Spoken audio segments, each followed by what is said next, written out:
Provai e vede. História de hoje. O som da fidelidade. Olá e bem-vindos ao Som da Fidelidade. Hoje vamos mergulhar fundo na história inspiradora da fanfarra dos Desbravadores Luzeiros do Sul. Uma jornada de fé, desafios, muita música e, acima de tudo, um testemunho vivo do poder da comunidade e da dedicação. Tudo começou em 1987, num Campori, no Rio Grande do Sul. Para muitos, foi o primeiro contato com a grandiosidade do movimento desbravador em larga escala. Vamos ouvir o que aqueles que viveram e construíram esta história têm a nos dizer. Gerson, que já tinha a música no coração desde os 10 anos, relembra o impacto daquele momento. E esse Campori, de cara, já foi o sul brasileiro. E confesso para vocês que quando chegamos foi realmente um choque de realidade, mas no lado positivo. Os olhos de todos brilharam, ao mesmo tempo de alegria, ao mesmo tempo de espanto da grandiosidade da coisa. E eu particularmente fiquei muito mais impressionado com as fanfarras, né? Não, até então nem imaginava que Desbravadores tinha a ver com fanfarra, nunca tinha ouvido falar, nunca tinha visto. Vi as fanfarras lá, fiquei simplesmente emocionadíssimo e eu, naqueles momentos que eu via as apresentações deles, eu já coloquei no meu coração que é por esse caminho que eu vou. Desbravadores não entendo nada, deixa para o Miquel Carvalho, que sabe tudo, ele que cuide disso, que eu vou correr atrás da fanfarra. E foi o que aconteceu. Logo que eu voltei, já coloquei isso na cabeça, propus essa ideia para os meninos da época. Obviamente todos concordaram, porque sentiram a mesma emoção que eu, né? Essa chama acesa era uma coisa, mas transformar o sonho em realidade era outra bem diferente. O primeiro grande desafio? Recursos. Gerson nos conta. Não sabia nada de nada, nem por onde começar. Corremos atrás do dinheiro. Lembro bem que foi com muita dificuldade para conseguir o dinheiro para a fanfarra. Tivemos o apoio de um vereador da época, chamado Masami Takayama. Quando eu fui na Câmara, fui recebido por muitos vereadores, mas ninguém se interessou pelo projeto. Simplesmente deu boa sorte, que dê tudo certo, mas que infelizmente o gabinete de vereador, né, não tem suporte para esse tipo de evento. E o Masami Takayama disse assim, não, realmente o gabinete do vereador não tem verba para esse tipo de coisa e tal, mas eu vou ajudar do meu bolso. E foi o que ele fez, ele ajudou realmente, ele pagou as parcelas da fanfarra e a gente foi pagando para ele bem suavemente, com as prestações bem suaves. Carol detalha como essa busca por recursos uniu o clube em um esforço criativo e incansável.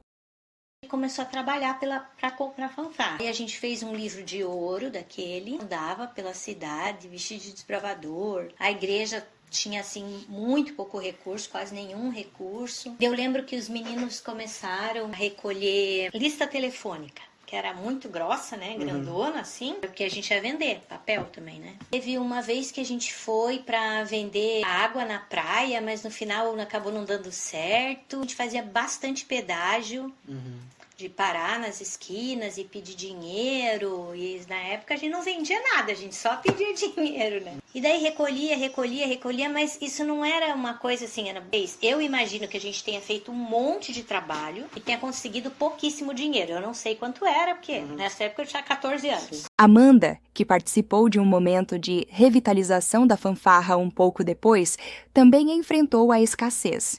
Ela recorda. Então, quando a gente começou ali o clube, né, a fanfarra estava desativada. Foi ali para o Colégio Adventista, que tinha sido recém-comprado, né, ainda não havia sido reformado, e a gente pegou assim, os instrumentos estavam todos jogados, os cintos para um lado, baqueta para o outro, estava bem feio. Mas daí o Júnior idealizou o sonho, né? E a gente falou, o que eu sei vou colocar em prática, vamos ver. Era o que eu havia aprendido, né? Não entendo nada de música, mas o que eu lembrava que eu havia aprendido e fui passando para as crianças. E aí a gente foi tocando. Eles também queriam muito, né? Tinham muita vontade de tocar na fanfarra. E aí a gente foi, um toque, o outro, caixa, repique, fomos dando sentido a tudo isso. Wendell, que começou sua jornada na fanfarra em 2005, vivenciou intensamente a influência de Vanderlei Jr. e a evolução do grupo. O Júnior me colocou para ser o Vanderlei Júnior, né? Grande Ju. Ele me colocou para bumbo. Aí o negócio começou a... Porque ele sim, a gente tinha um pouco de noção em criar os toques. Eu ajudei ele a criar alguns toques. Ele montava as evoluções e tudo, e daí teve até um dia que a gente sentou ali, eu, ele e Matheus Molina, lá em cima, na sala dos adolescentes. Ele mostrava uns vídeos e a gente ia pegando as ideias, e o Matheus ia batendo ali no repique, e eu ia tentando tirar alguma coisa no bumbo. Foi uma das evoluções que a gente fez, aquela da flecha, assim, que a gente apresentou aqui no estádio. Quando o negócio começou a andar e começou a formar, assim, o pessoal parou e assistiu e viu. Aquilo foi um marco grandão, assim, pra mim. Como eu tava na linha de frente ali, eu não via o pessoal lá atrás formando, mas dava pra sentir, assim. A gente batia de olho fechado, às vezes, e cada movimento nosso era sem olhar pro lado. A gente tava olhando sempre pra frente, a gente sentia o companheiro do lado aqui vindo, a gente fazia o mesmo movimento e girava no mesmo tempo. Aquilo foi bem marcante, assim, sabe? Um entrosamento que a gente tinha, como se fosse uma banda de músico mesmo, profissional, assim. Mas isso é fruto de muito ensaio, né? Ensaiava muito. Criava calo, machucava a mão e tudo, mas a gente não se importava. A gente chegava lá, batia e fazia acontecer. Também destaca um aspecto fundamental da liderança de Júnior: o foco na missão.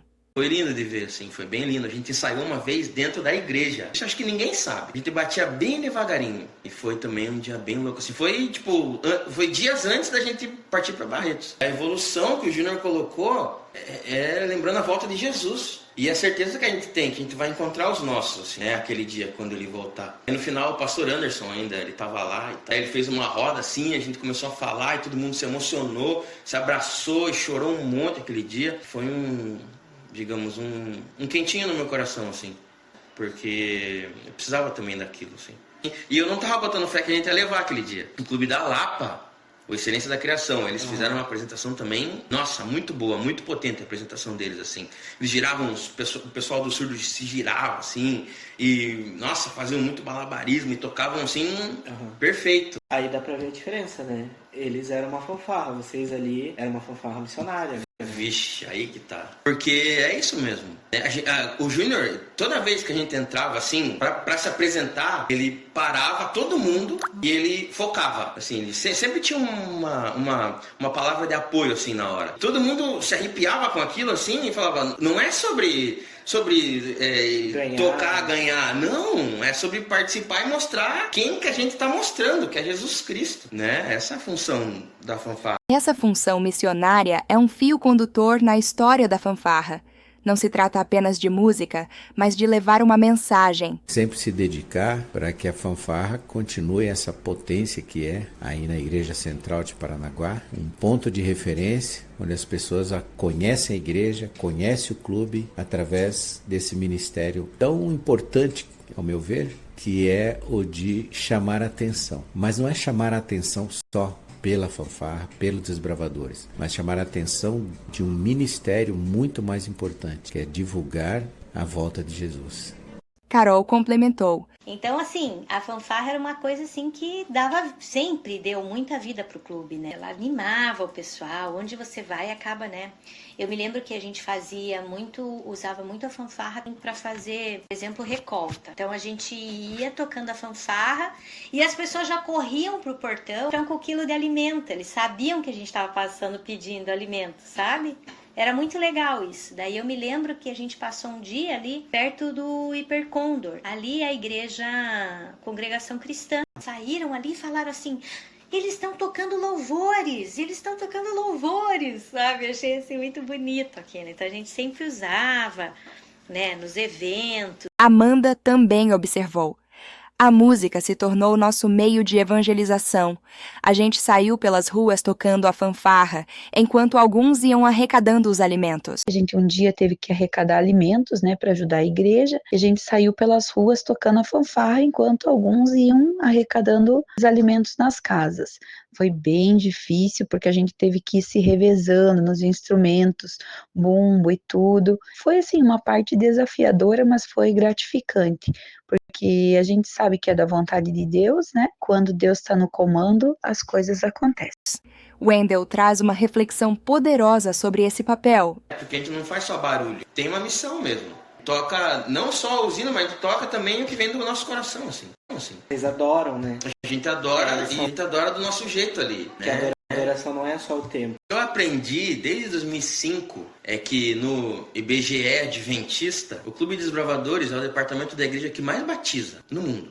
A fanfarra é um instrumento para evangelizar, acima de qualquer outra coisa. É um instrumento para realmente, para provocar as pessoas a buscarem. Eu aprendi nesse tempo aqui. O que é ser sal? Ser sal é você sair por aí e salgar. Só que assim, quando a gente come uma coisa salgada, dá sede na gente. A gente vai tomar água. A gente vai provocar essa sede nas pessoas para que essas pessoas venham e buscar a água que elas precisam para matar a sede delas. Eu acho que é isso a função da fanfarra, é provocar sede nas pessoas, para que elas venham e busquem a água para matar a sede delas. A água viva. A água viva, a água da vida, é isso mesmo, né? Porque outras pessoas vão vir, vão tocar e tudo mais, né?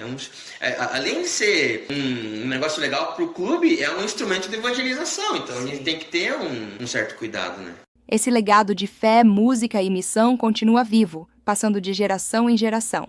Gerson observa com alegria essa continuidade. Hoje, passados já mais de 30 anos, né? 40 anos, sei lá. Eu vejo que a fanfarra continua de pé, continua mais linda do que nunca. E eu fico muito contente em ver que o legado que nós deixamos continua de pé. Mas não é só o legado. O que eu mais me deixa feliz quando eu a vejo é porque eu percebi que todos os instrutores que vieram depois de nós, eles se dedicaram a fazer algo melhor. Então, eles tiveram por referência um começo, obviamente, mas se dedicaram em não ficar só naquilo ali. Vamos melhorar, vamos acrescentar mais toques, mais sequências, mais cadências e mais ainda, acrescentar mais instrumentos. Isso só engrandece o ministério, né? E eu fico muito feliz com isso. E eu espero que os próximos instrutores que aparecerem se dediquem nesse mesmo pensamento, né? E não ficar fazendo o que já está sendo feito. Carol também vê essa passagem de bastão dentro da própria família e da comunidade do clube. Assim, do Luzeiros, né, que a fanfarra ela é um marco do Luzeiros, é uma marca. O Luzeiros é a fanfarra, mas o Luzeiros você não desvincula mais a fanfarra. Uhum. Né, as duas coisas estão ligadas. Né, agora é a Ana Lia, né, já tenho visto, que a Ana Lia que está na frente ali. Então, as pessoas, elas vão, vai passando o tempo e vai passando de um para o outro, né? Os meus filhos tocaram, eu toquei, o Osiris tocou, né? As nossas sobrinhas, quer dizer, vai passando. Mas, para que essa história continue vibrante, o apoio é fundamental.